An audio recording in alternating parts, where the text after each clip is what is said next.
रमा एकटीच बसलेली असते. रमा विचार करत असते की आरुही खरंच किती चुकीचं वागत आहे आणि आरुहीचं हे चुकीचं वागणं चांगलं नाही आहे असं रमाला वाटत असतं. तितक्यात आर्था तिथे येते. आर्था म्हणते, काकू तुला एक सांगायचं आहे. तेव्हा आता इथे रमा बोलते, काय? काकू, आरुही तशी मुलगी नाही आहे गं. तू जसं तिला समजतेस ना तसं ती मुलगी नाही आहे. पण आता काय झालं हे मलाही माहीत नाही. पण मी जे बघितलं ना आत्ता, आणि आरुहीच्या हातातले पैसे मालविकानं तिकडं आरुहीला बाजूला नेऊन मालविकानं आरुहीच्या हातातले पैसे घेतले. ते नेमके त्यांच्या इरावती आजीचा काही प्लॅन आहे का हे मलाही माहीत नाही. पण हे मी माझ्या डोळ्याने बघितले. काकू, हे सगळं इरावती आणि मालविका या दोघीच घडवून आणत आहे असं मला तरी वाटतं. पण आता काकू, या सगळ्याचा तू विचार करत बसू नको, कारण की आरुही तशी नाही आहे. कारण की आता इथे रमा बोलते की ठीक आहे आर्था म्हणते, मात्र आता हे मी तुला सांगितलं आहे हे कुणाला सांगू नको काकू, मला प्रॉमिस कर. आता रमा इथे अर्थाला प्रॉमिस करते आणि आर्था तिथून निघून जाते. रमा म्हणते, हे खरंच चुकीचं आहे. आता मला काहीतरी करायला हवं. आता इकडे अक्षय आणि आरुही रूममध्ये बसलेले असतात. आरुही देखील तोच विचार करत असते की मी आईबरोबर चुकीचं वागले, तिला सगळं खरं सांगून टाकू का? तर अक्षय म्हणतो, खरंच रमाच्या डोळ्यात मला खरेपणा दिसत आहे. रमा तिच्या आरुहीसाठी जे करत आहे ना ते मला जरा खरंच योग्य वाटतं आहे. पण आता मी काय करू हेच मला कळत नाही आहे. आता आरुही खरं सांगण्यासाठी तिला असं वाटतं की बाबाला सगळं खरं सांगून टाकूया. तर आरुही खाली उतरते आणि म्हणते, बाबा मला तुझ्याशी काहीतरी बोलायचं आहे. तर बाबा म्हणतो की बोल ना आरू, तुला काय बोलायचं आहे? आणि तितक्यात लगेच मालविका तिथे येते. मालविका म्हणते, अक्षयजी जेवण झालं आहे, सगळेजण जेवायला चला. अक्षय म्हणतो, ठीक आहे, तू पुढे चल, आलोच आम्ही. पण मालविका म्हणते, तुम्ही चला पुढे, मी आरोहीला घेऊन येते. तर आता मालविका आरोहीला सांगण्यापासून अडवते आणि अक्षय म्हणतो की ठीक आहे, ये घेऊन. मालविका इथे आरोहीला दम देते की म्हणते, जर तू आता तुझ्या आईला आणि बाबाला काही सांगण्याचा प्रयत्न केला ना, ते तू चोरी केली आहेस हे जर त्या रमाला जर कळालं ना तर ती तुला पोलिसात देईल. आणि हे तुला हवंय का? तर मालविका म्हणते, आता सगळं आम्ही जे सांगू ना तेच तुला ऐकायचं आहे. ती रमा तुला नको आहे, ती रमा आई चांगली नाही आहे असं मालविका आरोहीला दम देते आणि म्हणते, आता बाहेर आल्यावर कुणालाही काही बोलायचं नाही आहे. आरोही म्हणते, ठीक आहे. आरोही खूप घाबरते. मालविका म्हणते, अगं तू घाबरलीस का? आता आरोही सगळे जेवणाच्या टेबलवर आलेले असतात, सगळेजण जेवायला बसलेले असतात. आता मालविका आरोहीला जेवण खाऊ घालत असते.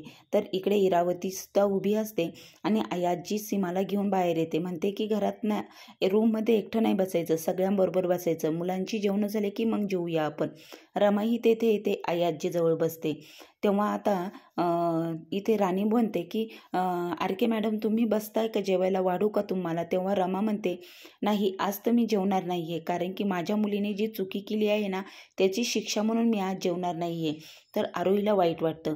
तर इथे अक्षय म्हणतो की माझ्या मुलीला इमोशनल ब्लॅकमेल करण्याचं काम नाही आहे, कारण की तिला जर असं इमोशनल ब्लॅकमेल केलं तर ती जेवणार नाही, असं करू नका. आता मात्र आरोहीला वाईट वाटत असतं. आरोहीने चूक तर केलेली असते. आरोही लगेच खाली उठते तर लगेच मालविकाला म्हणते, थांब जरा. आणि आरोही म्हणते, आई तू जेवण करून घे, तू स्वतःला शिक्षा देऊ नकोस. तर रमा बोलते, नाही तू जर खरं बोलत नाही आहे, तू खोटं बोलत आहे. आणि मग इथे आरोही म्हणते, तू का ऐकत नाही? सगळं माझं मी जे काय बोलत आहे तू ऐकत नाही. तू माझी आई नाही आहेस, तू अशी नाही, मला अशी आई नको आहे. आता लगेच आरोही बाबाकडे येते आणि बाबाला म्हणते की बाबा मला अशी आई नको आहे, मला नको ही आई, मला दुसरी आई हवी आहे. आता अक्षयला पण काहीच कळत नाही की काय करावं ते. आणि मग रमा म्हणते की ठीक आहे. रमा तिथून निघून जायला निघते. तर इरावती बोलते, आरके मॅडम आत्ता तुम्हाला मी हात जोडत आहे, ऐकलं आहेत ना तुम्ही आरोहीचं? आरोही काय बोलली आहे, तिला अशी आई नको आहे, तू तिची आई, तू जा इथून. आता तुझ्या स्वतःच्या मुलीच्या तोंडून ऐकलंस ना तू का तिला अशी आई नको आहे म्हणून, तर तू आता जा. रमा म्हणते, ठीक आहे. तर रमा इथे जायला निघते आणि सगळेजण उठतात. आता रमाला रमा दरवाजापर्यंत जाते, पण अक्षय म्हणतो खरंच आरोहीला काहीतरी जिद्द लावण्यासाठी, काहीतरी चांगलं वळण लावण्यासाठी रमाची गरज आहे. तर आता अक्षय म्हणतो रमा थांब, आणि मग थांब म्हणताच रमा थांबते आणि मग सगळेजण बघतच असतात.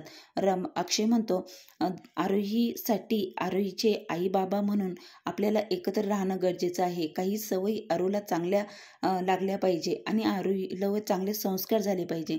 त्यासाठी तुझं इथं असणं मला चालेल, तू इथे थांब.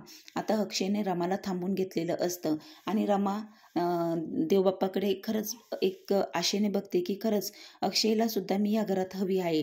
आणि मग आता इकडे मालविका आणि इरावती रूममध्ये येतात. तेव्हा मालविका म्हणते आता बघितलं ना, त्या अक्षयने सुद्धा आता रमाला थांबून घेतलं आहे, आता आपण काहीही करू शकत नाही. इरावती म्हणते तसं नाही, आता मात्र ती आरोही रमावर खूप चिडलेली आहे, आता त्याचाच फायदा आपल्याला घ्यायचा आहे. आरोहीला इतकं प्रेम द्यायचं आहे ना, तर मालविका ती आरोही तुला आई म्हटली पाहिजे आणि इतकं प्रेम तिला आपल्या प्रेमाच्या जाळ्यात ओढायचं आहे. आणि मगच आपण इथे आरोहीला आपलंसं केलं ना, तर रमा आणि अक्षय दूर होतील आणि आरोहीपासून रमा दूर होईल.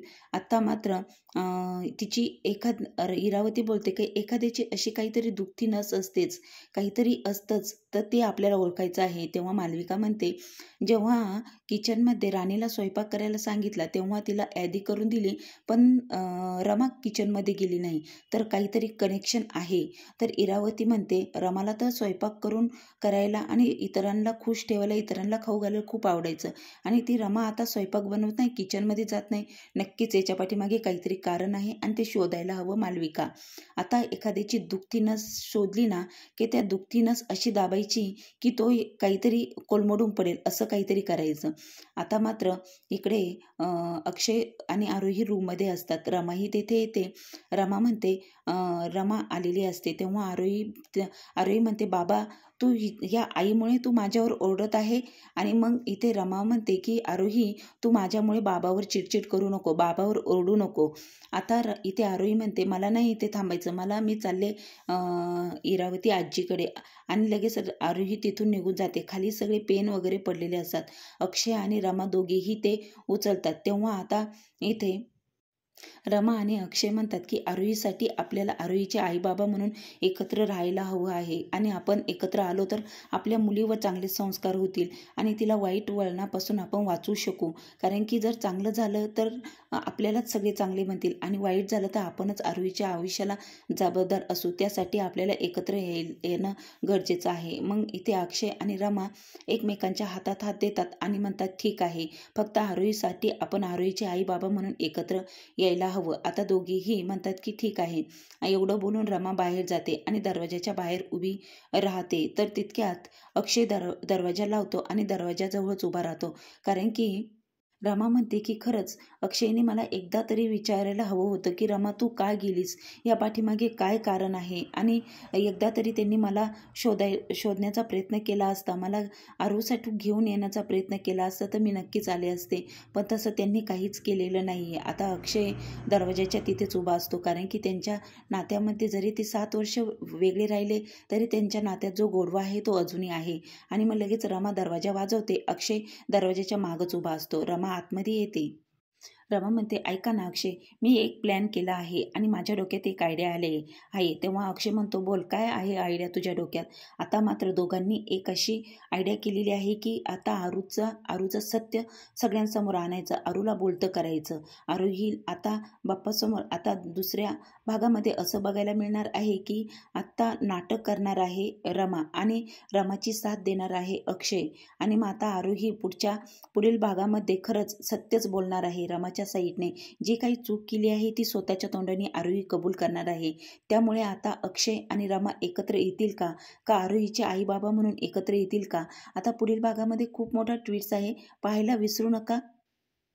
त्यासाठी चॅनलला लाईक आणि सबस्क्राईब नक्की करा.